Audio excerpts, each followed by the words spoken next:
ജീവധാര ജീവമൊഴി കാൽവരിനാഥന്റെ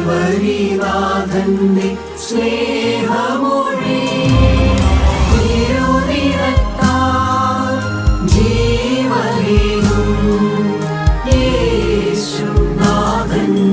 ജീവമൊഴി ജീവധാര ജീവധാര ജീവധാര.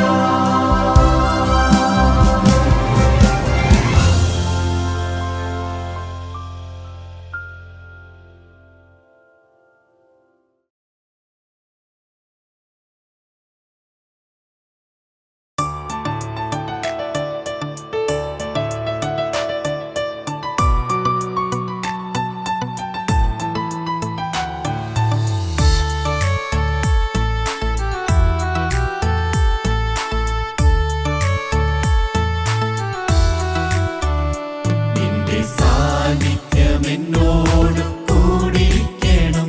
നിന്റെ ബലമുള്ള ഭുജമെന്നെ തുണയാകണം. നിന്റെ വചനമെൻ പാദങ്ങൾക്കു ദീപമാകണം.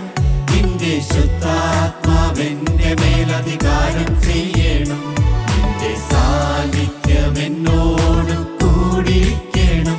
നിന്റെ ബലമുള്ള ഭുജമെന്നെ തുണയാകണം. നിന്റെ വചനമെൻ പാദങ്ങൾക്കു ദീപമാകണം.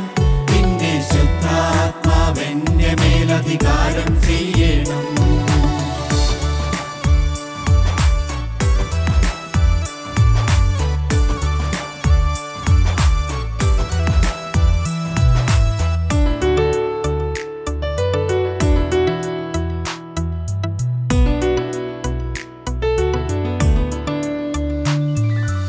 എരിയും തീച്ചൂള തന്നിൽ ഇസ്രായേല്യ ബാലന്മാർക്ക് നടുവിൽ നാലാമനായ നിന്റെ സാന്നിധ്യം. എരിയും തീച്ചൂള തന്നിൽ ഇസ്രായേല്യ ബാലന്മാർക്ക് നടുവിൽ നാലാമനായ നിന്റെ സാന്നിധ്യം. ഉൾപ്പെടെപ്പെരിഞ്ഞിടാതെരിയും തീയിൽ മോശ കണ്ട ഞാനാകുന്നവൻ ഞാനാകുന്നെന്നൊരാളത്വം. ഉൾപ്പെടെപ്പെരിഞ്ഞിടാതെരിയും തീയിൽ മോശ കണ്ട ഞാനാകുന്നവൻ ഞാനാകുന്നെന്നൊരാളത്വം. നിന്റെ സാന്നിധ്യം എന്നോട് കൂടിയിരിക്കണം. നിന്റെ ബലമുള്ള ഭുജമെന്നെ തുണയാകണം. നിന്റെ വചനമെൻ പാദങ്ങൾക്കു ദീപമാകണം. നിന്റെ ശുദ്ധാത്മാവെന്റെ മേലധികാരം ചെയ്യണം.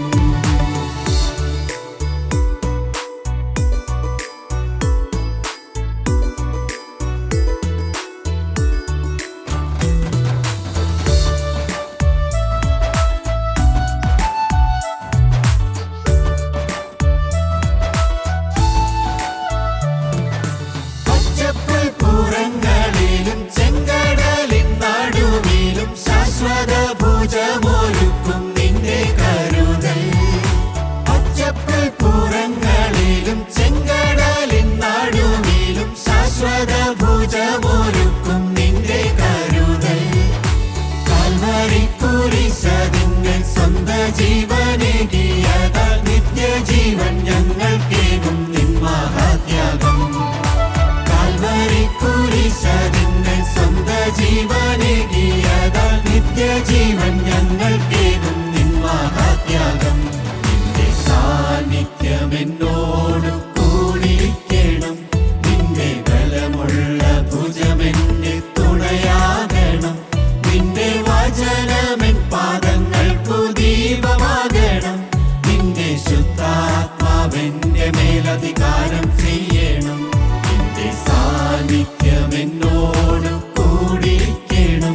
നിന്റെ ബലമുള്ള ഭുജമെന്നെ തുണയാകണം. നിന്റെ വചനമെൻ പാദങ്ങൾക്കു ദീപമാകണം. നിന്റെ ശുദ്ധാത്മാവെന്റെ മേലധികാരം ചെയ്യണം. യേശുക്രിസ്തുവിൻ്റെ അതിപരിശുദ്ധമായ നാമം വാഴ്ത്തപ്പെടുമാറാകട്ടെ. ദൈവത്തിൻ്റെ മാറ്റമില്ലാത്ത വചനം കേൾക്കുവാനായി ഒരുക്കത്തോടെ ഇരിക്കുന്ന വിശ്വാസികളായ എല്ലാ ദൈവമക്കൾക്കും കർത്താവായ യേശുക്രിസ്തുവിൻ്റെ നിസ്തുല്യമായ നാമത്തിൽ ഞാൻ എൻ്റെ സ്നേഹവന്ദനം അറിയിക്കുകയാണ്. നൂറ്റാണ്ടുകൾക്ക് മുൻപ് കോരഹ് പുത്രന്മാർ തങ്ങളുടെ സാക്ഷ്യം പറയുകയുണ്ടായി. 42-ാം സങ്കീർത്തനം അതിൻ്റെ 8-ാം വാക്യത്തിലാണ് അവരുടെ സാക്ഷ്യം പറയുന്നത്. അവരെങ്ങനെയാണ് തങ്ങളുടെ ജീവിതത്തിൽ ഇപ്പോൾ അനുഭവിക്കുന്ന നന്മകളും ഇപ്പോൾ അനുഭവിക്കുന്ന സമാധാന ജീവിതവും നന്ദിയോടെ ദൈവസന്നിധിയിൽ കരയേറ്റിക്കൊണ്ട് അതിന് നന്ദി ദൈവത്തോട് പറഞ്ഞുകൊണ്ട് അവരവരുടെ സാക്ഷ്യം പറയുകയാണ്. എന്താണ് സാക്ഷ്യം? നമുക്ക് വായിച്ചു കേൾക്കാം. 42-ാം സങ്കീർത്തനം അതിൻ്റെ 8-ാം വാക്യം. യഹോവ പകൽ നേരത്ത് തൻ്റെ ദയ കൽപ്പിക്കും, രാത്രി സമയത്ത് ഞാൻ അവന് പാട്ട് പാടിക്കൊണ്ടിരിക്കും. ഞങ്ങളുടെ രാത്രികൾ ഞങ്ങൾക്ക് മനോഹരമാണ്. മനോഹരമായ രാത്രികളുണ്ട്, സമാധാനം നിറഞ്ഞ രാത്രികളുണ്ട്. ഞങ്ങളുടെ പകലുകളും ഒട്ടും വിഭിന്നമല്ല. ഞങ്ങളുടെ പകലുകളും ഞങ്ങൾക്ക് സമാധാനം തരുന്നവയാണ്. ഞങ്ങളുടെ പകലുകൾ കൊണ്ട് ഞങ്ങൾക്ക് യാതൊരു കുഴപ്പവുമില്ല. പകലിൽ ഞങ്ങൾക്ക് അനിഷ്ടമായുള്ളതൊന്നും സംഭവിക്കുന്നില്ല. ഞങ്ങളുടെ ജീവിതത്തിൽ സമാധാനം നിറഞ്ഞ പകലുകളും മാധുര്യമേറിയ രാത്രികളുമാണ് ഞങ്ങൾക്കുള്ളത്. ഇതാണ് കോരഹ് പുത്രന്മാരുടെ സാക്ഷ്യം. പ്രിയപ്പെട്ടവരെ, കോരഹ് പുത്രന്മാർ ദൈവത്തോട് തികഞ്ഞ നന്ദിയോടെയാണ് ഇത് പറയുന്നത്. ഈ സാക്ഷ്യം പറയുന്നത് അവരുടെ ജീവിതത്തിൽ തികഞ്ഞ നന്ദിയുണ്ട്. എന്താണ് അവരുടെ ജീവിതത്തിൽ നന്ദി വരാനുള്ള കാരണം? കോരഹ് പുത്രന്മാരാരായിരുന്നു? അവർ കോരഹിൻ്റെ മക്കളായിരുന്നു. കോരഹ് ആരായിരുന്നു? പ്രിയപ്പെട്ടവരെ, നമുക്ക് വായിക്കാനുണ്ട്. സംഖ്യാപുസ്തകം അതിൻ്റെ 16-ാം അധ്യായം 1-2 വാക്യങ്ങളിൽ കോരഹ് ആരായിരുന്നുവെന്നും കോരഹിൻ്റെ സ്വഭാവം എന്തായിരുന്നു എന്നും നമുക്ക് വളരെ വ്യക്തമായിട്ട് കാണാനായിട്ട് സാധിക്കും. 16-ാം അധ്യായം 1-2 വാക്യങ്ങൾ. എന്നാൽ ലേവിയുടെ മകനായ കൊഹാത്തിൻ്റെ മകനായ ഇസ്ഹാറിൻ്റെ മകൻ കോരഹ്, രൂബേൻ ഗോത്രത്തിൽ ഏലിയാബിൻ്റെ പുത്രന്മാരായ ദാദാൻ, അബീരാം, പെലേത്തിൻ്റെ മകനായ ഓൻ എന്നിവർ ഇസ്രായേൽ മക്കളിൽ സഭാപ്രധാനികളും സംഘസദസ്യരും പ്രമാണികളുമായ 250 പുരുഷന്മാരെ കൂട്ടി മോശയോട് മത്സരിച്ചു. അവർ പിറുപിറുക്കുന്നവരാണ്. കോരഹ് ആരായിരുന്നു? കോരഹ് തൻ്റെ കൂട്ടാളികളായ ദാഥാൻ, അബീറാം എന്നിവരോട് ചേർന്ന് മറ്റുള്ള 250 പേരെയും കൂട്ടി കോരഹ് മോശയോട് മത്സരിക്കുകയാണ്. നിത്യനായ ദൈവം തൻ്റെ പ്രിയ ജനതയെ നയിക്കുവാനായി സ്വർഗത്തിൽ നിന്ന് ആശ വെച്ച് തിരഞ്ഞെടുത്ത മോശയോടവർ മത്സരിക്കുകയാണ്. മോശയുടെ നേതൃത്വത്തിൽ ജനം മുൻപോട്ട് കൊണ്ടുപോവുകയാണ്. മിസ്രൈമിൽ നിന്ന് വാഗ്ദത്ത നാട്ടിലേക്ക് അവരുടെ യാത്രാമധ്യേ ഈ മോശ അവരെ നടത്തിക്കൊണ്ടിരിക്കുമ്പോൾ, മോശ ദൈവത്തിൽ നിന്ന് അരുളപ്പാടുകൾ ലഭിക്കുമ്പോൾ അവരുടെ ഇടയിൽ പിറുപിറുപ്പ്. ഈ മോശയ്ക്ക് മാത്രമേ അരുളപ്പാട് ലഭിച്ചിട്ടുള്ളൂ. തങ്ങളും ശ്രേഷ്ഠന്മാരല്ലേ, തങ്ങളും ദൈവജനത്തെ നടത്തുവാൻ നിയോഗിക്കപ്പെട്ടവരല്ലേ, തങ്ങൾക്കും അരുളപ്പാടുകൾ കിട്ടുകയില്ലേ? അവർ മത്സരിക്കുകയാണ്. കോരഹ് തന്നെയാണോ? കോരഹ് കൂട്ടാളികളെ കൂട്ടി മറ്റുള്ള 250 പുരുഷന്മാരെയും കോരഹ് തിരിപ്പിക്കുകയാണ്. കോരഹ് മോശയോട് മത്സരിക്കുകയാണ്. പ്രിയപ്പെട്ടവരെ, ദൈവത്തിൻ്റെ ആത്മാവ് അടങ്ങിയിരിക്കുമോ? ദൈവത്തിൻ്റെ ആത്മാവ് ആ സമയത്ത് തന്നെ ഇടപെട്ടു. പ്രിയപ്പെട്ടവരെ, കോരഹ് തൻ്റെ കൂട്ടാളികളോടൊത്ത് ഭയങ്കരമായ ദൈവത്തിൻ്റെ ശിക്ഷാവിധിക്ക് പാത്രമായി തീർന്നു. കോരഹും തൻ്റെ കൂട്ടാളികളും ഭൂമി പിളർന്ന അതിനുള്ളിലായിപ്പോയി. തൻ്റെ പിതാവിന് വന്ന ആ കൊടിയ നഷ്ടം, ഈ ഭൂമിയിൽ ജീവിച്ചിരിക്കുമ്പോൾ ലൗകികമായി തന്നെ തൻ്റെ പിതാവിന് വന്ന അധപ്പതനം, ആത്മീയമായി തൻ്റെ പിതാവിന് വന്ന തകർച്ച ഈ കോരഹിൻ്റെ മക്കൾ നോക്കിക്കാണുകയാണ്. തൻ്റെ പിതാവിൻ്റെ ജീവിതത്തിൽ കിട്ടിയിരുന്ന ആ അഹങ്കാരം, തൻ്റെ പിതാവിന് മാറ്റാൻ പറ്റാതിരുന്ന ആ അഹങ്കാരം തങ്ങളുടെ ജീവിതത്തിലേക്ക് പകർന്നു കിട്ടിയില്ലല്ലോ. തങ്ങളുടെ ജീവിതത്തിൽ വെച്ച് അത് മുറിക്കപ്പെട്ടല്ലോ. തങ്ങളുടെ ജീവിതത്തിലേക്ക് വിനയം വന്നല്ലോ. തങ്ങൾക്ക് ആ സമയം ദൈവത്തിൻ്റെ ഒരു കൃപ വ്യാപരിച്ചു. ഒരിക്കലും തൻ്റെ അപ്പനോടും കൂട്ടാളികളോടും ചേർന്ന് നിൽക്കാതെ വണ്ണം ആ സമയം ഒരു പ്രത്യേക കൃപ തങ്ങളിലേക്ക് ഇറങ്ങി.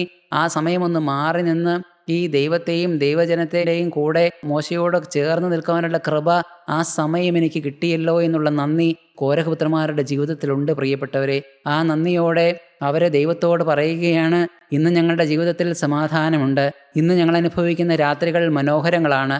ഇന്ന് ഞങ്ങൾ അനുഭവിക്കുന്ന പകലുകൾ ഞങ്ങളുടെ ജീവിതത്തിൽ ഏറെ സന്തുഷ്ടി പകരുന്നവയാണ്. സമാധാനം നിറഞ്ഞ ഒരു പകലുകളും മാധുര്യം നിറഞ്ഞ രാത്രികളുമാണ് ഞങ്ങൾക്കുള്ളത്. ഞങ്ങൾക്ക് മനസ്സ് നല്ല സ്വസ്ഥതയോടെ ദൈവസന്നിധിയിൽ ഞങ്ങളുടെ ഹൃദയം പകർന്നുകൊണ്ട് ഞങ്ങൾക്ക് സമാധാനമായി ഉറങ്ങുവാൻ സാധിക്കുന്നുണ്ട്. ഈ പകൽ നേരത്ത് ഞങ്ങളുടെ ഉപജീവനത്തിനായി ഞങ്ങൾക്ക് അധ്വാനിക്കേണ്ടതുണ്ട്. ഈ മുൻപോട്ട് പോകേണ്ടതുണ്ട്. മറ്റു പല വ്യക്തികളുമായി ഞങ്ങൾക്ക് സംസാരിക്കേണ്ടതുണ്ട്. ഞങ്ങൾ ഭവനം ഉള്ളവരാണ്, കുടുംബജീവിതമുള്ളവരാണ്. അപ്പോഴെല്ലാം ഞങ്ങൾക്ക് സംസാരിക്കേണ്ടതുണ്ട്. അപ്പോൾ പ്രതിസന്ധികൾ ഞങ്ങളുടെ ജീവിതത്തിൽ നേരിടാഞ്ഞതുകൊണ്ടല്ല, അപ്പോഴെല്ലാം ഹൃദയത്തിലിരുന്ന് ഞങ്ങൾക്കൊരു സമാധാനമുണ്ട്. പ്രിയപ്പെട്ടവരെ, കോരഹ് പുത്രന്മാരെ വിഭാവനം ചെയ്ത ഒരു ക്രിസ്തീയ ജീവിതം, പ്രിയപ്പെട്ടവരെ, യേശു ക്രിസ്തു അവരുടെ ജീവിതത്തിൽ നിന്ന് ആഗ്രഹിച്ച ഒരു ജീവിതം നിത്യനായ ദൈവം അവരുടെ ജീവിതത്തിലേക്ക് അവരുടെ ജീവിതത്തിൽ നിന്ന് പ്രതീക്ഷിച്ച ആ താഴ്മ, സൗമ്യത ഇന്നവർക്ക് കൈവന്നു. അവർക്ക് നന്ദിയുണ്ട്. പ്രിയപ്പെട്ടവരെ, ഈ വചനം കേട്ടുകൊണ്ടിരിക്കുന്ന നാം ഓരോരുത്തരും ഈ സാഹചര്യത്തിൽ നമ്മുടെ ഹൃദയങ്ങളോട് സംസാരിച്ചു കൊണ്ടിരിക്കണം. എന്താണ് നമ്മുടെ ഹൃദയത്തോട് നാം തന്നെ ഒന്ന് ചോദിക്കണം. എൻ്റെ ജീവിതത്തിൽ ഇന്ന് താഴ്മയുണ്ടോ? എൻ്റെ ജീവിതത്തിൽ ഇന്ന് അതോ മത്സരിക്കുന്ന ഹൃദയമാണോ എനിക്കുള്ളത്? എൻ്റെ ജീവിതത്തിൽ ആരെങ്കിലും ഒരു തീരുമാനം പറഞ്ഞാൽ ഒന്ന് താഴ്ന്നിരുന്നേക്കാം, അല്പസമയം ഒന്ന് ശാന്തതയിൽ ഞാനൊന്ന് ആലോചിക്കട്ടെ, അതിനുശേഷം തീരുമാനം പറയുന്ന ഒരു പ്രകൃതമാണോ നമുക്കുള്ളത്? അതോ എടുത്തുചാടി ഉത്തരം പറയുന്ന, ആരെയും വിമർശിക്കുന്ന, ആരെയും ഒരു ഭയമില്ലാതെ കാര്യം ദൈവവചനം കേൾക്കുവാനായി കടന്നു വരുന്നുണ്ട്, കയ്യിൽ ബൈബിളുണ്ട്, 2 നേരവും കുടുംബ പ്രാർത്ഥന നമ്മുടെ ജീവിതത്തിൽ ഉണ്ടാകാം, പക്ഷേ എൻ്റെ ഹൃദയത്തിനൊരു മാറ്റം വന്നിട്ടുണ്ടോ? മത്സരിക്കുന്ന ഒരു ഹൃദയമാണോ? ചോദ്യം ചെയ്യുന്ന ഒരു ഹൃദയമാണോ? ഇവൻ എന്താ ഇത് പറയുവാൻ? ഈ വചനം പ്രസംഗിക്കുന്ന ഈ ഒരു വ്യക്തിക്ക് യോഗ്യതയില്ലല്ലോ. ഈ സാക്ഷ്യം പറയുന്ന ഈ വ്യക്തിയുടെ ജീവിതത്തിലേക്ക് കഴിഞ്ഞ പ്രാവശ്യമല്ലേ ഒരു തിന്മ കടന്നു വന്നത്, ഞാൻ നേരിട്ട് കണ്ടതാണല്ലോ. അങ്ങനെയെല്ലാം പറഞ്ഞ ചില ചോദ്യങ്ങളും ചില എതിർപ്പുകളുമാണോ എൻ്റെ ജീവിതത്തിലേക്ക് കടന്നു വരുന്നത്? അതോ അതെല്ലാം ഒന്ന് മാറണമെന്ന് കോരഹപുത്രന്മാർക്ക് കിട്ടിയ കൃപ, അല്പസമയം കൊണ്ട് അവരിലേക്ക് വ്യാപരിച്ച ദൈവീക കൃപ, ഈ സമയം എന്നിലേക്കും ഇറങ്ങണമേ എന്നുള്ള എളിയ പ്രാർത്ഥനയോടെയാണോ പ്രിയപ്പെട്ടവരെ നാം ഇരിക്കുന്നത്? ക്രിസ്തുവിനെ പിന്തുടരുവാനായി നാം തീരുമാനമെടുത്തിട്ടുണ്ട്. യേശുക്രിസ്തുവിനെ ഇനി മുതൽ എൻ്റെ ജീവിതത്തിൽ 1-ാം സ്ഥാനം കൊടുക്കുമെന്നും യേശുക്രിസ്തുവിൻ്റെ സന്നിധിയിൽ താഴ്ന്നിരുന്നുകൊണ്ട് അവൻ്റെ പ്രമാണങ്ങൾ ശീലിക്കുമെന്നും നാം ഓരോ സമയവും വചനം കേൾക്കുമ്പോൾ, ദൈവവചനത്തിന് മുൻപിലായിരിക്കുമ്പോൾ നാം തീരുമാനിക്കാറുണ്ട്. പക്ഷേ നമ്മുടെ ജീവിതത്തിലേക്ക് അതിന് എന്ത് മുന്നൊരുക്കങ്ങളാണ് നടത്തിയിട്ടുള്ളത്? എൻ്റെ ഭാഗത്തു നിന്ന് നിത്യനായ ദൈവം സ്വർഗത്തിൽ നിന്ന് നോക്കുമ്പോൾ സ്വർഗരാജ്യത്തെ പിൻപറ്റുവാനായി, എൻ്റെ പ്രമാണങ്ങളെ പിൻപറ്റുവാനായി, എൻ്റെ വഴിയിൽ നടക്കുവാനായി അവൻ സമർപ്പണങ്ങൾ എടുക്കുന്നുണ്ട്. പക്ഷേ അവൻ്റെ ഭാഗത്തു നിന്ന് അവൻ എന്ത് നടപടികൾ അതിനുവേണ്ടി സ്വീകരിക്കുന്നുണ്ട്? അവൻ്റെ ഹൃദയത്തെ എത്രമാത്രം ഉത്കർഷയോടെ, അവൻ്റെ ഹൃദയത്തിൽ എത്രമാത്രം വലിയ ആഗ്രഹത്തോടെ അവൻ്റെ ഹൃദയത്തെ അവൻ കാക്കുന്നുണ്ട്? നാം ഓരോരുത്തരും ചിന്തിക്കണം പ്രിയപ്പെട്ടവരെ. വചനത്തിന് കടന്നു വരും, അടുത്ത പ്രാവശ്യം വീണ്ടും വചനത്തിന് കടന്നു വരുമ്പോൾ നമ്മുടെ ഹൃദയം എങ്ങനെയാണ് ഇരിക്കുന്നത്? ഇന്നെടുത്ത സമർപ്പണങ്ങൾ പ്രിയപ്പെട്ടവരെ നമ്മുടെ ഹൃദയത്തെ മതിക്കുന്നുണ്ടോ? നാം ഓരോ ദിവസവും ഈ വേദപുസ്തകവുമായി എത്ര സമയം ചെലവഴിക്കുന്നുണ്ട്? ഈ വേദപുസ്തകത്തിൽ നിന്ന് ഓരോ ദിവസവും ആവശ്യക്കാരായി ഒരു അധ്യായമെങ്കിലും ചുരുങ്ങിയത് വായിച്ച്, പ്രിയപ്പെട്ടവരെ അത് വീണ്ടും വീണ്ടും വായിച്ച് ഓരോ വചനത്തെയും നമ്മുടെ മനസ്സിലിട്ട് ചിന്തിച്ച് ദൈവത്തിൻ്റെ സന്നിധിയിൽ താഴ്ന്നിരുന്ന് ദൈവത്തിൻ്റെ ആലോചനകൾ എന്താണ് ഈ വചനത്തിലൂടെ ദൈവാത്മാവിനോട് സംസാരിക്കുന്നതെന്ന് ആവശ്യക്കാരനായി നാം താഴ്ന്നിരിക്കാറുണ്ടോ പ്രിയപ്പെട്ടവരെ? അതിനുശേഷം നാം നമ്മുടെ ജോലി സ്ഥലത്തേക്ക് പോകും. പഠിക്കുന്ന വിദ്യാർത്ഥികളാണെങ്കിൽ പഠന സ്ഥലത്തേക്ക് മാറിപ്പോകും. ജോലിയൊന്നുമില്ലാത്ത ഒരു വീട്ടമ്മയാണെങ്കിൽ കുടുംബകാര്യങ്ങളിൽ ഇടപെടും. പ്രിയപ്പെട്ടവരെ, മുൻപോട്ട് നയിക്കുന്നു നമ്മുടെ ജീവിതം. അപ്പോഴെല്ലാം രാവിലെ ധ്യാനിച്ച വചനം നമ്മുടെ ഹൃദയത്തിലേക്ക് കടന്നു വരാറുണ്ടോ? വീണ്ടും വീണ്ടും നാം അയവിറക്കാറുണ്ടോ പ്രിയപ്പെട്ടവരെ? നാം വചനം കേട്ടപ്പോൾ എടുത്ത സമർപ്പണം നമ്മുടെ ജീവിതത്തിലേക്ക് ഓർമ്മ വരാറുണ്ടോ? അതോ യാതൊരു ലക്കും ലഗാനുമില്ലാതെ നാം മുൻപോട്ട് ജീവിക്കുകയാണോ? ഈ ലോകത്തിലെ പല കാര്യങ്ങൾ, സോഷ്യൽ മീഡിയയുടെ അമിത ഉപയോഗം, ഇതെല്ലാം നമ്മുടെ ജീവിതത്തിലേക്ക് കടന്നു വരുന്നതിൻ്റെ ഭാഗമായി ഈ സമർപ്പണങ്ങളും ഈ ദൈവവചനത്തിൽ നിന്ന് ധ്യാനിച്ച കാര്യവുമെല്ലാം ഹൃദയത്തിൽ നിന്നങ്ങ് മാറിപ്പോകുന്ന ഒരു അനുഭവമാണോ നമുക്ക് ഓരോരുത്തർക്ക്? പ്രിയപ്പെട്ടവരെ, നമ്മുടെ ജീവിതത്തെ നമുക്കൊന്ന് ചിന്തിച്ച് നോക്കാം. ആവശ്യത്തോടെ, എളിമയോടെ പ്രിയപ്പെട്ടവരെ യേശുക്രിസ്തുവിൻ്റെ സന്നിധിയിൽ നമുക്ക് താഴ്ന്നിരിക്കാം. കോരഹപുത്രന്മാർക്ക് കൃപ ലഭിച്ചു. കോരഹപുത്രന്മാരുടെ രാത്രികളും കോരഹപുത്രന്മാരുടെ പകലുകളും മനോഹരങ്ങളും മാധുര്യമേറിയതുമായി തീർന്നു. പ്രിയപ്പെട്ടവർ, ഈ വചനം കേട്ടുകൊണ്ടിരിക്കുമ്പോൾ നമുക്ക് നമ്മുടെ ഹൃദയത്തോട് ചിന്തിക്കാം. ഇന്ന് മത്സരിക്കുന്ന രാത്രികൾ എനിക്കുണ്ട്, സമാധാനമില്ലാത്ത രാത്രികൾ എനിക്കുണ്ട്. എൻ്റെ കൂടെയുള്ള കൂട്ടുവിശ്വാസികളുടെ ആത്മീയമായ ഉയർച്ചയിലും ഭൗതികമായ ഉയർച്ചയിലും വരെ സന്തോഷിക്കാത്തൊരു ഹൃദയം എനിക്കുണ്ട്. പ്രിയപ്പെട്ടവരെ, നമുക്ക് തുറന്ന് സമ്മതിക്കാം. എൻ്റെ ഹൃദയത്തെയും താഴ്മ ധരിപ്പിക്കുവാൻ കർത്താവായ യേശുക്രിസ്തു കാൽവറിയിൽ ബലിയായി. യേശുക്രിസ്തു നമ്മളോട് ഒന്നേ പറയുന്നുള്ളൂ: കോരഹപുത്രന്മാർക്ക് കൊടുത്ത സമാധാനമുള്ള രാത്രികളും പകലുകളും ഈ ഭൂമിയിൽ നിങ്ങൾക്കും തരാം. ഈ ഭൂമിയിൽ നിങ്ങൾക്കും അത് അന്യമല്ല. ഈ ഭൂമിയെ നിങ്ങൾക്ക് ഏവർക്കും ആത്മാർത്ഥമായി ആഗ്രഹിക്കുന്നുണ്ട് എങ്കിൽ, ആത്മാർത്ഥമായി താഴ്മയുടെ വഴി സ്വീകരിക്കുവാൻ നിങ്ങൾക്ക് ആഗ്രഹമുണ്ട് എങ്കിൽ, മകനെ മകളെ, നിങ്ങൾക്കും അത് തരാമെന്ന് യേശുക്രിസ്തു താഴ്മയായി നിങ്ങളുടെ തൊട്ടടുത്ത് വന്ന് സംസാരിക്കുന്നുണ്ട്. പ്രിയപ്പെട്ടവരെ, ഈ ദൈവവചനവുമായി നമുക്കൊന്ന് മാറിയിരിക്കണ്ടേ? സുവിശേഷയോഗം കേൾക്കുവാനായി നാം പോകുമ്പോൾ മാത്രം കയ്യിലെടുക്കേണ്ട ഒരു പുസ്തകമാണോ ഇത്? പ്രിയപ്പെട്ടവരെ, ഇയ്യോബ് എങ്ങനെയാണ് ഈ ദൈവവചനത്തെ കാണുന്നതെന്ന് വായിച്ചു കേൾക്കാം. ഇയ്യോബിൻ്റെ പുസ്തകം 23-ാം അധ്യായം അതിൻ്റെ 12-ാം വാക്യത്തിൽ ഇയ്യോബ് എങ്ങനെയാണ് ഈ ദൈവത്തിൻ്റെ വചനങ്ങളെ കാണുന്നത്, എന്തുമാത്രം വിലയാണ് അവൻ ഈ ദൈവവചനത്തിന് കൊടുക്കുന്നത് എന്ന് നമുക്കൊന്ന് വായിച്ചു കേൾക്കാം. ഞാൻ അവൻ്റെ അധരങ്ങളുടെ കൽപ്പന വിട്ടു പിന്മാറിയിട്ടില്ല. അവൻ്റെ വായിലെ വചനങ്ങളെ എൻ്റെ ആഹാരത്തേക്കാൾ സൂക്ഷിച്ചിരിക്കുന്നു. അവൻ്റെ വായിലെ വചനങ്ങളെ, ദൈവവചനത്തെ എൻ്റെ ആഹാരത്തേക്കാൾ ഞാൻ സൂക്ഷിച്ചിരിക്കുന്നു. പ്രിയപ്പെട്ടവരെ, നാം ദിവസം തോറും ആഹാരം കഴിക്കാറുണ്ട്. എല്ലാ ദിവസവും നാം പ്രഭാത ഭക്ഷണം കഴിക്കാറുണ്ട്. നാം ജോലിക്കും നമ്മുടെ ഓരോ ദിവസത്തെയും കാര്യങ്ങൾക്കും വേണ്ടി ഇറങ്ങിപ്പോകുന്നതിന് മുൻപ് നാം പ്രഭാത ഭക്ഷണം കഴിക്കാറുണ്ട്. ആ ഭക്ഷണം കഴിച്ചില്ലെങ്കിൽ ഒരുപക്ഷെ നമ്മളിലുള്ള ആരോഗ്യം കൊണ്ട്, നമ്മളിൽ ഉള്ള നമ്മുടെ ശേഷി കൊണ്ട് നമുക്കൊന്നും തോന്നുകയില്ലായിരിക്കും. ഉച്ചയ്ക്കും കഴിച്ചില്ലെങ്കിലോ ഉച്ചഭക്ഷണവും നാം കഴിക്കില്ലെങ്കിലോ ഒരുപക്ഷെ നമ്മുടെ വയറിൽ നിന്ന് വിശപ്പിൻ്റെ വിളി നമ്മൾ അഭിമുഖീകരിച്ചേക്കാം. നമുക്ക് ഭയങ്കരമായി വിശപ്പ് തോന്നും, തളർച്ച തോന്നും, ക്ഷീണം തോന്നും. എന്ത് വില കൊടുത്തും ഏത് സാഹചര്യത്തിലായാലും ആരോടെങ്കിലും ചോദിച്ചിട്ടായാലും നമ്മുടെ വിശപ്പ് നാം മാറ്റാനുള്ള വഴി നാം നോക്കും. പ്രിയപ്പെട്ടവരെ, ആ ഒരു ഉത്സാഹം നമ്മുടെ ജീവിതത്തിൽ ആത്മീയ ജീവിതത്തിൽ നാം പുലർത്തുന്നുണ്ടോ? ഈ ദൈവവചനം വായിക്കുന്നതിൽ, ഈ ദൈവവചനത്തിൽ നിന്ന് പ്രാപിക്കുന്നതിൽ, ഈ ദൈവവചനത്തിൽ നിന്ന് ദൈവത്തിൻ്റെ ആലോചനകൾ പ്രാപിച്ച് മുൻപോട്ട് പോകുന്നതിൽ ഈ ഒരു ശുഷ്കാന്തി നാം പുലർത്തുന്നുണ്ടോ? പ്രിയപ്പെട്ടവരെ, ഇയ്യോബ് അതാണ് പറയുന്നത്. ഇയ്യോബ് പറയുന്നു, നിന്റെ വായിലെ വചനങ്ങളെ ഞാൻ എൻ്റെ ആഹാരത്തേക്കാൾ സൂക്ഷിച്ചിരിക്കുന്നു. പ്രിയപ്പെട്ടവരെ, ഈ ദൈവം ഇയ്യോബിനെ കടാക്ഷിക്കുന്നതിൽ, ഈ ദൈവം ഇയ്യോബിനെ അനുഗ്രഹിക്കുന്നതിൽ എന്തെങ്കിലും അത്ഭുതപ്പെടാനുണ്ടോ? അവൻ അത്രമാത്രം അവൻ്റെ ഹൃദയം ദൈവസന്നിധിയിൽ അവൻ ജാഗരൂകനാണ്. ഈ വചനത്തിൽ നിന്ന് പഠിക്കുന്നതിൽ, ഈ വചനം വിട്ടുമാറാതെ നടക്കുന്നതിൽ, ഈ വചനത്തെ എപ്പോഴും ജീവിതത്തോട് ചേർത്ത് നിർത്തുന്നതിൽ അവൻ ബദ്ധശ്രദ്ധാലുവാണ്. പ്രിയപ്പെട്ടവരെ, നമുക്കും അങ്ങനെ ഒരു ഹൃദയം, അങ്ങനെ ഒരു ഉത്സാഹമുള്ള ഒരു ഹൃദയം നമുക്ക് ദൈവത്തോട് യാചിക്കാം. ദാവീദ് പ്രാർത്ഥിക്കുന്നുണ്ട്. ദാവീദിൻ്റെ അനുഭവം ഒട്ടും വിഭിന്നമല്ല. ദാവീദും ഈ ദൈവവചനത്തെ ഏറ്റവും വില കൊടുത്താണ് ദാവീദ് കാണുന്നത്. ദാവീദ് എങ്ങനെയാണ് കാണുന്നത്? 119 സങ്കീർത്തനം അതിൻ്റെ 99ഉം 100ഉം വാക്യങ്ങൾ, 100ാമത്തെയും 99ാമത്തെയും വാക്യത്തിൽ ദാവീദും വളരെ വ്യക്തമായി പറയുകയാണ്, ഞാനും വില കൊടുക്കുന്നുണ്ട് കേട്ടോ, ഞാനും ഈ ദൈവവചനത്തെ ഏറ്റവും ശ്രേഷ്ഠമായിട്ടാണ് കാണുന്നത്. ഇത് വായിച്ചു കേൾക്കാം. നിന്റെ സാക്ഷ്യങ്ങൾ എൻ്റെ ധ്യാനമായിരിക്കൊണ്ട് എൻ്റെ സകല ഗുരുക്കന്മാരിലും ഞാൻ ബുദ്ധിമാനാകുന്നു. ഈ വചനങ്ങൾ ഞാൻ ജീവിതത്തെ മുറുകെ പറ്റുന്നത് കൊണ്ട് എനിക്കൊരു ഗുണമുണ്ട് കേട്ടോ.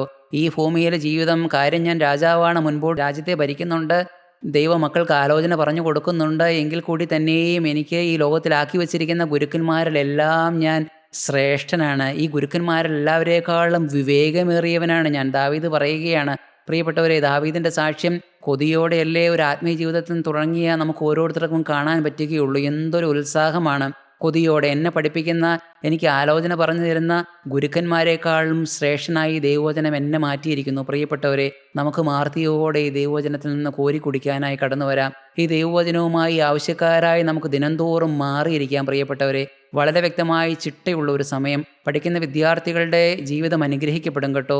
ജോലി ചെയ്യുന്ന എത്ര കഠിനമായ ജോലി, എത്ര മണിക്കൂറുകൾ നീണ്ട ജോലിയാണെങ്കിലും പ്രിയപ്പെട്ടവരെ, അത് ചെയ്യുമ്പോൾ അവരുടെ ജീവിതത്തിൽ, അവരുടെ ഔദ്യോഗിക ജീവിതത്തിൽ കൃത്യതയും സൂക്ഷ്മതയും ഈ ദൈവവചനം കൊണ്ടുതരും. പ്രിയപ്പെട്ടവരെ, നമ്മുടെ ജീവിതം അടുക്കും ചിട്ടയുമായി കടന്നു വരും. മക്കളെ ശാസിക്കുന്നതിൽ, മക്കളെ വളർത്തുന്നതിൽ, കുടുംബജീവിതം മുൻപോട്ട് കൊണ്ടുപോകുന്നതിൽ എല്ലാം ഒരു ചിട്ടയും അടുക്കും ചിട്ടയും ഒരു വ്യക്തതയും ക്രമവും ഈ ദൈവവചനം നമ്മുടെ ജീവിതത്തിലേക്ക് തരും കേട്ടോ. എൻ്റെ ഗുരുക്കന്മാരെല്ലാം ഞാൻ ശ്രേഷ്ഠമേറിയവനാണ്. സ്തോത്രം. പ്രിയപ്പെട്ടവരെ, ഒന്നുകിൽ ഈ ദൈവവചനം പാപത്തിൽ നിന്ന് നമ്മെ അകറ്റും, അല്ലെങ്കിൽ പാപം നമ്മെ ദൈവവചനത്തിൽ നിന്ന് അകറ്റും. പ്രിയപ്പെട്ടവരെ, നമ്മുടെ ജീവിതത്തിൽ ഏതനുഭവമാണ് വരേണ്ടത്? ഈ ദൈവവചനത്തോട് ഞാൻ അടുക്കുമ്പോൾ പാപം എന്നിൽ നിന്ന് നീങ്ങിപ്പോകും. ദൈവവചനത്തോട് ഞാൻ എത്രത്തോളം അടുക്കാൻ ആഗ്രഹിക്കുന്നുവോ അത്രത്തോളം വേഗത്തിൽ പാപം നമ്മളിൽ നിന്ന് അകന്നു പോകും. കാരണം പ്രിയപ്പെട്ടവരെ, ഈ ദൈവത്തിൻ്റെ വചനം ഇതൊരു വ്യക്തികൾ എഴുതിയതല്ല. ലോകപ്രകാരം അനേക വ്യക്തികൾ എഴുതിയതായിരിക്കും. പക്ഷേ ഇതിൽ എഴുതിയത് പരിശുദ്ധാത്മാവാണ്. പരിശുദ്ധാത്മാവിൻ്റെ ശ്വാസമാണ് ഈ ദൈവവചനം മുഴുവനും. അതുകൊണ്ട് ഈ ദൈവവചനത്തിൽ എഴുതപ്പെട്ട ഓരോ വാക്കിനും ശക്തിയുണ്ട്. ഇത് നമ്മുടെ ജീവിതത്തിലേക്കൊന്ന് പ്രിയപ്പെട്ടവരെ പിൻപറ്റാനായി ആഗ്രഹത്തോടെ നാം വന്നാൽ ഇത് നമ്മിൽ ക്രിയ ചെയ്യും. നമ്മുടെ ജീവിതത്തിൽ ബുദ്ധി ഉണ്ടാകും, നമ്മുടെ ജീവിതത്തിൽ അഭിവൃദ്ധി ഉണ്ടാകും, നമ്മുടെ ജീവിതത്തിൽ ശുഷ്കാന്തി ഉണ്ടാകും, നമ്മുടെ ജീവിതത്തിലെ മടി മാറിപ്പോകും, നമ്മുടെ ജീവിതത്തിലെ അലസത മാറിപ്പോകും, നമ്മുടെ ജീവിതത്തിൽ വില കൊടുക്കേണ്ടത് എന്തെന്ന് നമ്മുടെ മുൻപിൽ തെളിഞ്ഞു വരും. പ്രിയപ്പെട്ടവരെ, നമ്മുടെ ബന്ധങ്ങൾ ഊഷ്മതയുള്ളവരാകും, നമ്മളുടെ മാറ്റേണ്ടതായിട്ടുള്ള സുഹൃത്ത് ബന്ധങ്ങൾ നമ്മളിൽ നിന്ന് മാറിപ്പോകും. പ്രിയപ്പെട്ടവരെ, വളരെ വ്യക്തമാണ് കാര്യങ്ങൾ. നമ്മുടെ ജീവിതം ദൈവവചനത്തോടടുക്കും തോറും പാപം നമ്മളിൽ നിന്ന് മാറിപ്പോകും. 119 സങ്കീർത്തനം തന്നെ അതിൻ്റെ 104 വാക്യം ഒന്ന് വായിക്കാവോ? നിന്റെ പ്രമാണങ്ങളാൽ ഞാൻ വിവേകമുള്ളവനാകുന്നു, അതുകൊണ്ട് ഞാൻ സകല വ്യാജമാർഗവും വെറുക്കുന്നു. പ്രിയപ്പെട്ടവരെ, പാപം മാറിപ്പോവുകയാണ്. ഈ വചനത്താൽ എന്നിൽ വിവേകമുണ്ട്. തിരഞ്ഞെടുക്കേണ്ടുന്ന വഴി ഏതെന്ന് എനിക്ക് വളരെ വ്യക്തമായി മനസ്സിലാകുന്നു. എൻ്റെ മനസ്സിൽ ഞാൻ ഈ വചനത്തെ പിൻപറ്റുന്നത് കൊണ്ട് വ്യാജമാർഗത്തോടുള്ള ഒരു വെറുപ്പ്, പ്രിയപ്പെട്ടവരെ, ഒരു കൂട്ടുകെട്ട് എനിക്ക് മാറ്റാൻ പ്രയാസമുണ്ട്. അത് എൻ്റെ ജീവിതത്തിൽ നിന്ന് മാറ്റാനായി ഏറെ നാളുകൾ ഞാൻ ആഗ്രഹിക്കുന്നുണ്ട്. നിങ്ങൾ ഓരോരുത്തരുടെയും അനുഭവമായിരിക്കാം അത്. പക്ഷേ മാറ്റാനായി സാധിക്കുന്നില്ല. ഒരു വെറുപ്പ്, ഒരു പറ്റുമാനം അവിടെ കിടക്കുന്നു. പ്രിയപ്പെട്ടവരെ, വചനത്തോടുള്ള ആർത്തി, വചനത്തോടുള്ള പറ്റുമാനം പ്രിയപ്പെട്ടവരെ അത് വെറുപ്പാക്കി തരും. ഏത് കൂട്ടുകെട്ടാണോ നിനക്ക് മാറ്റി തരേണ്ടത്, ഏത് വ്യാജമാർഗമാണോ നിനക്ക് മാറേണ്ടത്, നുണ പറയുന്ന ശീലമാണോ നീ നിനക്ക് മാറ്റി തരേണ്ടത്, പ്രിയപ്പെട്ടവരെ ക്രിസ്തു അത് സാധിപ്പിച്ചു തരും കേട്ടോ. ഈ ക്രിസ്തുവിൻ്റെ വചനം അത് സാധിപ്പിച്ചു തരും കേട്ടോ. ആഗ്രഹത്തോടെ പ്രിയപ്പെട്ടവരെ നാം പിൻപറ്റണം. പ്രിയപ്പെട്ടവരെ, അത് മാത്രം മതിയോ?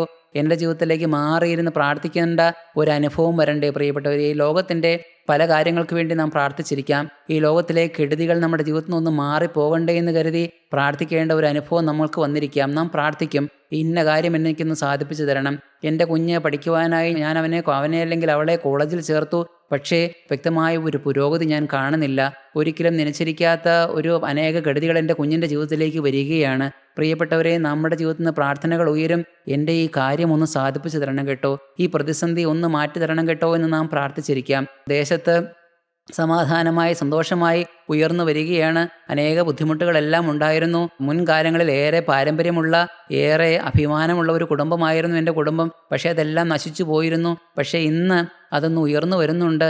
അത് അല്പമായി ആ ദേശത്തിന് തന്നെ അഭിമാനമായി, അനേകർക്ക് താണിയായി എൻ്റെ ഭവനം ഇന്ന് മാറിയിരിക്കുന്നു. പക്ഷേ എപ്പോഴും തന്നെ ഞങ്ങളുടെ കുടുംബത്തിലേക്ക് ഒരു വലിയൊരു കടത്തിൻ്റെ ബാധ കടന്നു വന്നു. ആരും നനച്ചിരിക്കാത്ത സമയത്ത് എല്ലാ വസ്തുവകകളും വിട്ടാലും വീടാത്ത ഒരവസ്ഥ എൻ്റെ ജീവിതത്തിലേക്ക് കടന്നു വന്നിരിക്കുന്നു. അപ്പോൾ നാം പ്രാർത്ഥിക്കും, ഇതൊന്ന് മാറ്റി തരണമേ എന്ന്. ഈ എൻ്റെ ജീവിതത്തിലേക്ക് ഭയങ്കരമായ ഒരു രോഗം, ഒരിക്കലും ഈ ലോകത്തിലെ ഒരു വൈദ്യശാസ്ത്രത്തിന് സുഖപ്പെടുത്താൻ പറ്റാത്ത ഒരു രോഗം സർട്ടിഫൈ ചെയ്യപ്പെട്ട അനുഭവത്തിൽ ഇതൊന്ന് മാറ്റി കിട്ടണമെന്ന് നാം പ്രാർത്ഥിച്ചേക്കാം. ഈ ലോകത്തിലെ ആവശ്യങ്ങൾക്ക് വേണ്ടിയുള്ള ഒരു പ്രാർത്ഥന, ഇതൊന്നും തെറ്റല്ല പ്രിയപ്പെട്ടവരെ. പക്ഷേ നമ്മുടെ പ്രാർത്ഥന നമ്മുടെ ആവശ്യങ്ങൾ സാധിച്ചു കിട്ടുന്നതിൽ മാത്രം ഒതുങ്ങി നിൽക്കുന്നതാണോ പ്രിയപ്പെട്ടവരെ? അതല്ലാതെ എന്തിനു വേണ്ടിയാണ് പ്രാർത്ഥിക്കേണ്ടതെന്ന് ദൈവവചനം പഠിക്കുന്നുണ്ട്. ഈ ലോകത്തിലെ ആവശ്യങ്ങൾക്ക് വേണ്ടി നാം പ്രാർത്ഥിക്കണം. ഒട്ടും മുടക്കം വരരുത്. അതെല്ലാം നമ്മുടെ പ്രാർത്ഥനാ വിഷയമായിരിക്കണം. പക്ഷേ പ്രിയപ്പെട്ടവരെ, നാം എന്തിനാണ് മുൻതൂക്കം കൊടുക്കേണ്ടത്? വളരെ വ്യക്തമായി ദൈവവചനം പഠിപ്പിക്കുന്നുണ്ട്.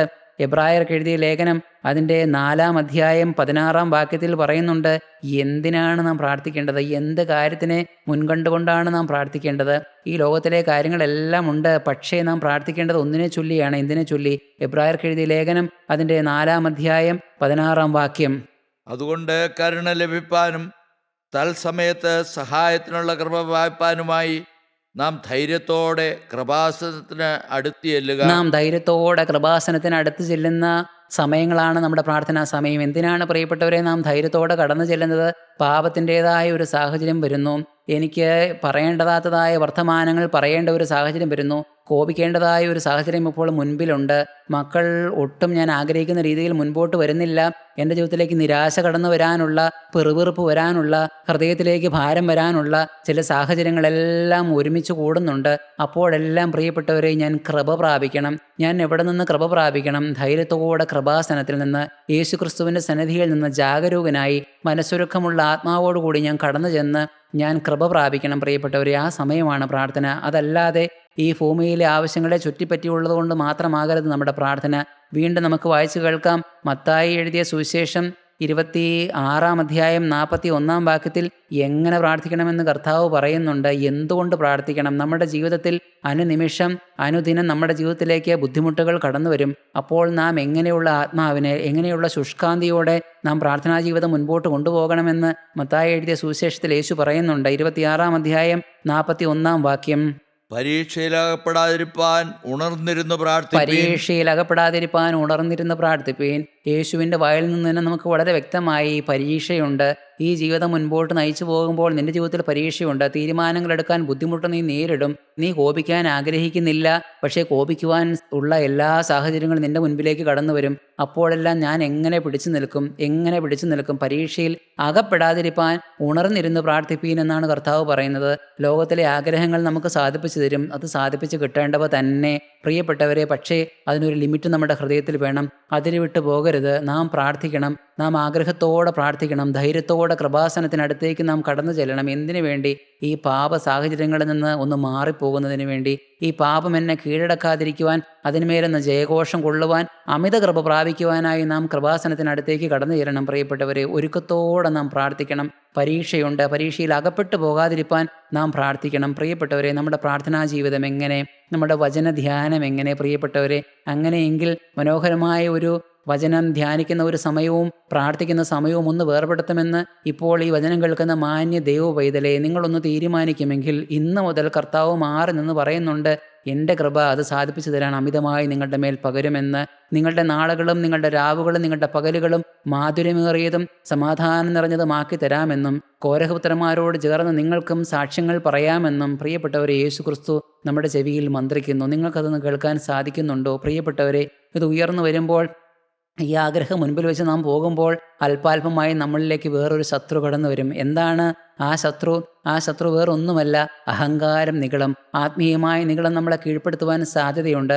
ഞാൻ ഈ തീരുമാനമെല്ലാം എടുത്തല്ലോ, വചനം ധ്യാനിക്കുന്നുണ്ട്, പ്രാർത്ഥിക്കുന്നുണ്ട്, ദൈവ ആലോചനകൾ എനിക്ക് കിട്ടുന്നുണ്ട്, ഇന്നെൻ്റെ കൂട്ടുകാർ എല്ലാം ആത്മീയരാണ്, ഇന്നെന്നെ നടത്തുന്ന ദൈവമക്കളെല്ലാം കൂടെ എൻ്റെ ഭവനത്തിലേക്ക് കടന്നു വരാറുണ്ട്, ആത്മീയ ആലോചനകൾ പറഞ്ഞു തരാറുണ്ട്, വചനം കേട്ട് കഴിയുമ്പോഴും കൂട്ടായ്മയിലേക്ക് കടന്നു ചെല്ലുമ്പോഴും എനിക്ക് ബന്ധങ്ങളുണ്ട്, അനേകരെന്നോട് സംസാരിക്കാറുണ്ട്, ആലോചനകൾ ചോദിക്കാറുണ്ട്, അഭിമാനിക്കാൻ ഒട്ടേറെ വിഷയങ്ങളുണ്ട് നമ്മുടെ മുൻപിൽ. പ്രിയപ്പെട്ടവരെ, പക്ഷേ നമ്മുടെ ഉള്ളിലേക്ക് ഒരു നിഗളം കടന്നു വരാൻ സാധ്യതയുണ്ട്.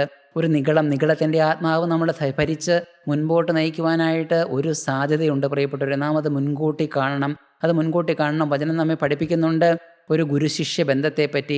എന്താണ് ആ ബന്ധമെന്ന് നിങ്ങൾക്ക് എല്ലാവർക്കും ഒരുപക്ഷെ അറിവ് കിട്ടിക്കാണും. ഈ വചനം കേട്ടുകൊണ്ടിരിക്കുമ്പോൾ നിങ്ങളുടെ മനസ്സിലേക്ക് ആ ചിന്ത ഓടി വന്നു കാണും. ഏലിയാവിൻ്റെയും എലീശായുടെയും ജീവിതമാണ്. ഏലിയാ പ്രവാചകൻ്റെ ശിഷ്യനാണ് എലീശാ പ്രവാചകൻ. അവൻ വിളിക്കപ്പെട്ടു, അവനെല്ലാം ഉപേക്ഷിച്ച് ഏലിയാവിൻ്റെ പുറകെ പോവുകയാണ്. ഏലിയാവിൻ്റെ ജീവിതത്തിൽ നിത്യനായ ദൈവം നടത്തുന്ന അത്ഭുതങ്ങളെ അവൻ മാറി നിന്ന് നോക്കുന്നുണ്ട്. ഏലിയാവിൻ്റെ പ്രാർത്ഥനാ ജീവിതം ഏലീശയ്ക്ക് പകർന്നു കിട്ടി. ഏലിയാവിൻ്റെ താഴ്മ ഏലീശയ്ക്ക് പകർന്നു കിട്ടി. ശരിയാണ്, അവനെയും ഇന്ന് ഏലിയാവ് സ്ഥാപിച്ച പ്രവാചക സ്കൂളുകളിലുള്ള എല്ലാ വിദ്യാർത്ഥികൾക്കും ഏലീശയെയും നല്ല പരിചയമാണ്. ആത്മീയമായി അവനൊന്ന് മുന്നിലേക്ക് വന്നു. അവനൊരു ശുഷ്കാന്തി ഉള്ളവനായി, പാപം വലട്ടാത്തവരുടെ ജീവിതം അവൻ്റെ ജീവിതത്തിലും അവന് സ്വപ്നം കാണുക മാത്രമല്ല, അവൻ്റെ ജീവിതത്തിൽ സാക്ഷ്യം പറയാനുമുണ്ട്, പാപം എൻ്റെ ജീവിതത്തിൽ അലട്ടുന്നേയില്ല എന്ന്.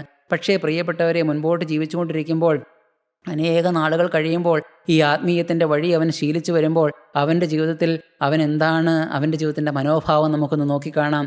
അത് എഴുതിയിരിക്കുന്നത് രാജാക്കന്മാരുടെ 2-ാം പുസ്തകം അതിൻ്റെ 3-ാം അധ്യായം 11-ാം വാക്യത്തിലാണ്. 2 രാജാക്കന്മാർ അതിൻ്റെ 3-ാം അധ്യായം 11-ാം വാക്യം. എന്നാൽ യഹോശാഫാത്ത്, നാം യഹോവയോട് അരുളപ്പാട് ചോദിക്കേണ്ടതിന് ഇവിടെ യഹോവയുടെ പ്രവാചകൻ ആരുമില്ലയോ എന്ന് ചോദിച്ചതിന്, ഇസ്രായേൽ രാജാവിൻ്റെ ഭൃത്യന്മാരിൽ ഒരുത്തൻ ഏലിയാവിൻ്റെ കൈക്ക് വെള്ളമൊഴിച്ച ശാഫാത്തിൻ്റെ മകൻ എലീശ ഇവിടെ ഉണ്ട് എന്ന് പറഞ്ഞു. പ്രിയപ്പെട്ടവരെ, പേരിന് ഒരു മാറ്റവുമില്ല.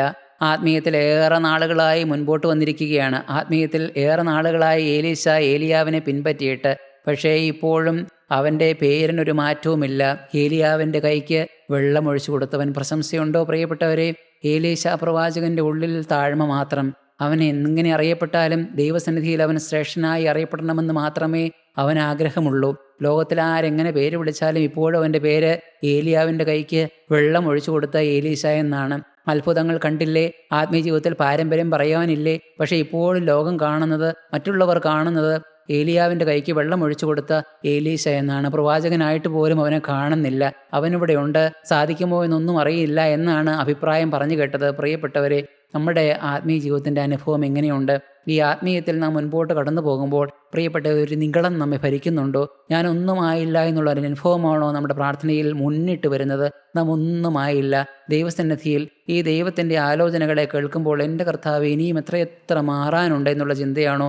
അതോ ഏതാണ്ടൊക്കെയായി ഈ വചനം ഏതാണ്ടൊക്കെ ഒന്ന് കാണാതെ പറയുവാൻ, ഏതാണ്ടൊക്കെ ഒന്ന് പ്രാർത്ഥിക്കുവാൻ, അനേക സ്ഥലങ്ങളിലൊന്ന് സ്റ്റേജിൽ കയറി പ്രാർത്ഥിക്കുവാൻ, അനേകർക്ക് വേണ്ടി ഒന്ന് പ്രാർത്ഥിക്കുവാൻ എല്ലാം കൃപ കിട്ടുന്നുണ്ട്. അതിൻ്റെ എല്ലാം അനുഭവം കൊണ്ട് താഴ്ന്ന ആത്മാവാണോ, താഴ്ന്നിരിക്കുന്ന ഒരു ആത്മാവാണോ, അതൊരു നിഗളിക്കുന്ന ആത്മാവാണോ നമ്മളിൽ പ്രിയപ്പെട്ടവരെ ചോദ്യം ചെയ്യുന്ന ആത്മാവാണോ എന്നിലേക്ക് വരുന്നതെന്ന് നാം ഒന്ന് ശോധന ചെയ്യണം. നമ്മുടെ ഹൃദയത്തിലേക്കൊന്ന് വെളിച്ചം വീശണം പ്രിയപ്പെട്ടവരെ. ഈ ചിന്ത പ്രിയപ്പെട്ടവരെ, ഇങ്ങനെ താഴ്ന്നിരിക്കുവാൻ എലീശയെ പോലെ ഉള്ളിൽ ഒരേ ഒരു ആഗ്രഹമേ ഉള്ളൂ, ആത്മാവിൻ്റെ ഇരട്ടിപ്പങ്ക്. ഏലിയാവിനുള്ളതിൻ്റെ ആത്മാവിൻ്റെ ഇരട്ടിപ്പങ്ക് എനിക്കും വേണം. അത് ലോകപ്രകാരം ഉയർത്താനാണോ, ലോകപ്രകാരം അത്ഭുതങ്ങളുടെ എണ്ണം കൂട്ടാനാണോ എലീശ ആഗ്രഹിക്കുന്ന? അല്ല, ദൈവസന്നിധിയിൽ പ്രയോജനപ്പെടണം. അവന് താഴ്മ മാത്രം മതി. ലോകത്തിൽ ആരും അറിയണ്ട, ലോകത്തിൽ ആരുടെയും മുകളിലാണ് എൻ്റെ സ്ഥാനമെന്ന് അറിയണ്ട. പ്രിയപ്പെട്ടവരെ, ഇങ്ങനെ താഴ്ന്നിരിക്കുവാൻ പ്രിയപ്പെട്ടവരെ നിങ്ങൾക്ക് കൊതിയുണ്ടോ? ഈ താഴ്മ പ്രാപിച്ചവരാണ് സാക്ഷ്യം പറഞ്ഞ് നമ്മൾ ആദ്യം കേട്ടത്. ഞങ്ങൾക്ക് സമാധാനമുള്ള രാത്രികളുണ്ട്, മാധുര്യമേറിയ പകലുകളുണ്ട്, ലോകപ്രകാരം ഞങ്ങൾക്ക് വ്യാപാരങ്ങളുണ്ട്, കുടുംബജീവിതമുണ്ട്, ഞങ്ങളുടെ ഉപജീവനത്തിനുള്ള വക കണ്ടെത്തേണ്ടതിനുള്ള അധ്വാനങ്ങളുണ്ട്, എല്ലാമുണ്ട്. എങ്കിൽ കൂടി തന്നെയും പ്രതിസന്ധികളെല്ലാം ഉണ്ട്. അതിൻ്റെ എല്ലാ മധ്യത്തിൽ ഞങ്ങൾക്ക് സമാധാനമുള്ള രാവുകളും പകലുകളുമുണ്ട്. പ്രിയപ്പെട്ടവരെ, ആ സാക്ഷ്യം പറയുവാൻ നിത്യനായ ദൈവം നമ്മെക്കുറിച്ചും ആഗ്രഹിക്കുന്നുണ്ട്. പൗലോസ് ലീഹ തീത്തോസിന് എഴുതിയ ലേഖനം അതിൻ്റെ 2-ാം അധ്യായം 7-ാം വാക്യത്തിൽ നമ്മളെക്കുറിച്ച് എങ്ങനെ ദൈവം നോക്കിക്കാണണമെന്ന് പ്രിയപ്പെട്ടവരെ നമുക്കൊരു ഉപദേശം തരുന്നുണ്ട്. വിരോധി നമ്മെ കൊണ്ട് ഒരു തിന്മയും പറവാൻ വകയില്ലാതെ ലജ്ജിക്കേണ്ടതിന് സകലത്തിലും നിന്നെ തന്നെ സൽപ്രവൃത്തികൾക്ക് മാതൃകയാക്കി കാണിക്കാം. പ്രിയപ്പെട്ടവരെ, കൊതിയുണ്ടോ? പ്രിയപ്പെട്ടവരെ, പൗലോസ് ലീഹ നമുക്ക് തന്ന ഈ ഉപദേശം സകലത്തിനും മാതൃകയാക്കി കാണിക്കാനുള്ള ഒരു എളിയ തീരുമാനം നമ്മുടെ ഹൃദയത്തിൽ നിന്ന് ഉതിർന്നു വരട്ടെ. പ്രിയപ്പെട്ടവരെ, നമുക്ക് നമ്മുടെ കണ്ണുകളെ അടയ്ക്കാം. ഇന്നു മുതൽ നമുക്കൊന്ന് എളിമയിൽ നമുക്കൊന്ന് തീരുമാനിക്കാമോ? നമ്മുടെ തീരുമാനത്തിൻ്റെ ബാഹുല്യം കൊണ്ടല്ല, വലിപ്പം കൊണ്ടല്ല. ഇന്നു മുതൽ ഈ ദൈവവചനവുമായി ഞാൻ മാറിയിരിക്കും. ഇന്നു മുതൽ ഈ അല്പസമയം ദൈവസന്നിധിയിൽ എൻ്റെ ആത്മാവിന് വേണ്ടി പ്രാർത്ഥിക്കുവാൻ, എൻ്റെ ആത്മീയ പാപരത്വം എനിക്കൊന്ന് മനസ്സിലാകുവാൻ ഞാൻ ഇന്നു മുതലൊന്ന് പ്രാർത്ഥിക്കും. ഇന്നു മുതൽ ഞാൻ എളിമ ധരിക്കും. മുൻപോട്ട് പോകും തോറും ഞാൻ അഹങ്കരിച്ച് ഇടറി വീഴാൻ സാധ്യതയുണ്ട്. ഏലീശ പ്രാർത്ഥിച്ചതുപോലെ, ഏലീശ അറിയപ്പെട്ടതുപോലെ മാത്രം അറിയപ്പെട്ടാൽ മതി. താഴ്മയുടെ ആത്മാവിൽ അറിയപ്പെടുവാൻ പ്രിയപ്പെട്ടവരെ, എൻ്റെ കർത്താവെ ഞാൻ തീരുമാനിക്കുന്നു എന്ന് നിങ്ങൾക്ക് ഓരോരുത്തർക്കും ഒന്ന് തീരുമാനിക്കാമോ? സ്തോത്രം. കർത്താവായ യേശു ക്രിസ്തു നമ്മെ വഴി നടത്തട്ടെ. നല്ലവനും ഞങ്ങൾ അതിവാത്സല്യമായി സ്നേഹിക്കുന്നവനുമായ സ്വർഗത്തിലെ ജീവനുടെ ദൈവമേ, ഞങ്ങളുടെ സമർപ്പണങ്ങൾ ഞങ്ങൾ നിൻ്റെ സന്നിധിയിൽ പറയുന്നു. കർത്താവെ, ഞങ്ങൾക്കൊരു പ്രാർത്ഥനാ ജീവിതം വേണം. ചിട്ടയായ വേദപുസ്തകം വായിക്കുന്ന ഒരു ശീലം ഞങ്ങൾക്ക് വേണം. അഹങ്കാരമില്ലാത്ത താഴ്മയുള്ള ഒരു ആത്മാവിനെ ഞങ്ങൾ സൃഷ്ടിക്കണം. കർത്താവെ, ഞങ്ങൾ താഴ്ന്നിരിക്കുന്നു. കർത്താവ്, ഞങ്ങൾക്ക് ആരുമാകേണ്ട, ഇവിടെയും ഞങ്ങൾക്ക് അറിയപ്പെടേണ്ട ഒരു രഹസ്യ വിശുദ്ധനായി നിൻ്റെ സന്നിധിയിൽ കാണപ്പെടുവാൻ ഈ എളിയ ആഗ്രഹം നിൻ്റെ സന്നിധിയിൽ ഞങ്ങൾ താഴ്മ വയ്ക്കുന്നു. ഞങ്ങൾക്കത് സാധിപ്പിച്ചു തരണമേ കർത്താവെ. നല്ലവനായ ദൈവമേ, ഞങ്ങളെ മുൻപോട്ട് നയിക്കണമേ. സകലവും ഞങ്ങൾക്ക് ആ ജീവനം തന്ന അരുമരക്ഷകനായ യേശു ക്രിസ്തുവിൻ്റെ അതിപരിശുദ്ധമായ നാമത്തിൽ തന്നെ യാചിക്കുന്നു. കൃപയോട് കേട്ട് തിരുവള്ളം പോലെ മാത്രം ഉത്തരമരുളുമാറാകണമേ. ആമീൻ.